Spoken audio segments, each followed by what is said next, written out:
Hey everybody, Isaac Brooks here with another video, and today I'm going to be going over my predictions for WWE Bad Blood, which is going to be the first time in a little over, at least 2 decades that WWE has done this pay-per-view, premium event, whatever they will call it now. And they're having it in place of the Hell in a Cell pay-per-view, which honestly kind of makes a bit more sense because Hell in a Cell as a pay-per-view just didn't make a lot of sense. Just having like a Hell in a Cell to end heated rivalries and stuff like that makes a bit more sense than having it be at a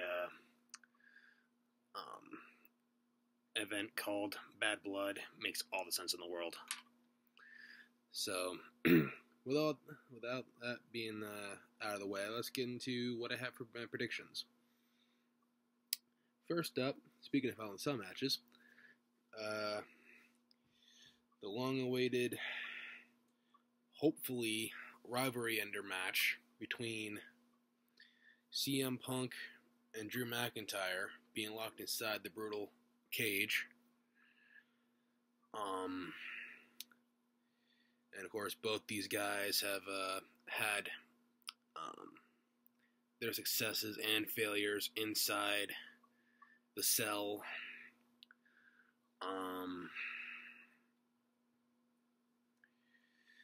And in this kind of situation, it'd be all about who wants it more. Of course, Punk still has a lot more to prove, and so does McIntyre, so it's going to be a tough one to call. But in terms of who I think is going to overall win it, just by sheer force and playing on the emotions, it's going to probably be Drew picking up the win on this one.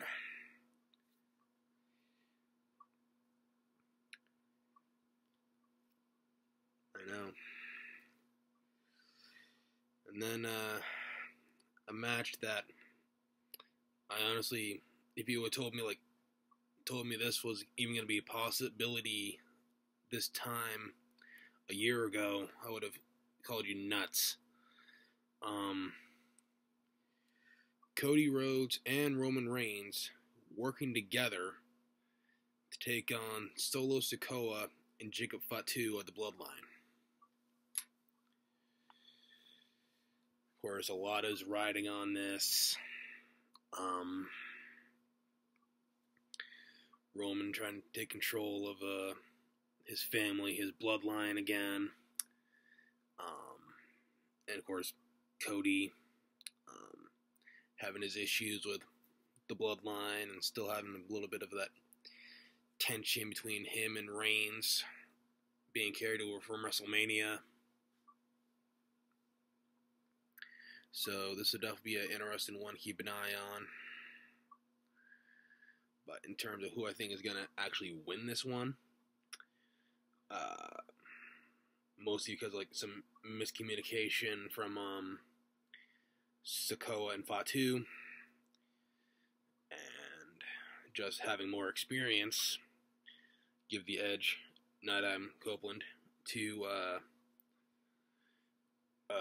Rhodes and Reigns. And then another sort of return in a return of itself, in terms of like a pay-per-view coming back, another it's match type coming back this time around for the first time in a little over like close to a decade now. Shark Cage with Rhea Ripley challenging Liv Morgan for the Women's World Heavyweight Championship, with Dirty Dumb Dominic Mysterio being locked inside the cage, hanging high above the ring, so that way he can't interfere, which we all know is more than likely not going to stop him. Slippery little weasel. But even with all that being said, with Rhea just being a bit more brutal and dominant than Liv, and even with all the underhanded tactics that I'm sure Liv and the rest of the Judgment Day are going to try to implement here, Ripley just going to like pretty much no-sell most of it, and then even when she does, just kind of like bounce back like nothing even happened, and just destroy everybody that gets in her way. So with that fact alone, I'm going with Rhea Ripley to defeat Liv and take back her women's championship. And then another women's title match follows in terms of what I have written here. Bayley challenging Nia Jax for her championship. And this one is a bit of a tough one because of how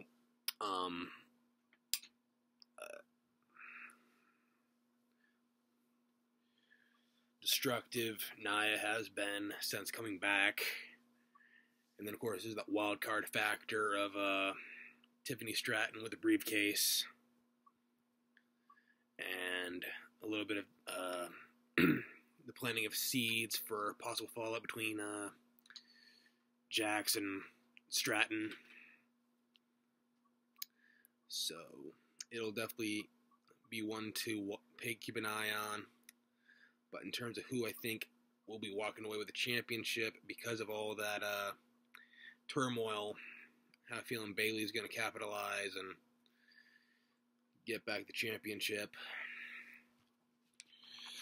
And then the last match I have written here, definitely going to be potentially a match of the night candidate for sure.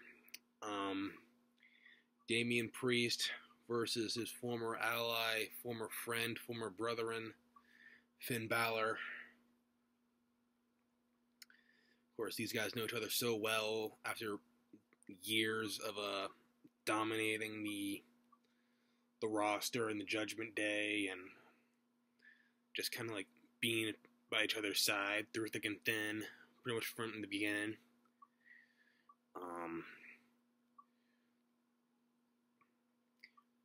This one's definitely going to be like one of those wrestling tennis matches, I'm kind of sure. But I have a feeling that Priest is just going to like let out all his built up, pent up frustration and anger and just unload it on Balor. And of course, much like what I'm thinking is going to happen with the Liv and Ripley match, it's gonna be awesome, obvious interference from the Judgment Day, but Priest is gonna take all of them out and then defeat Finn. So yeah, that's pretty much gonna be it for this one.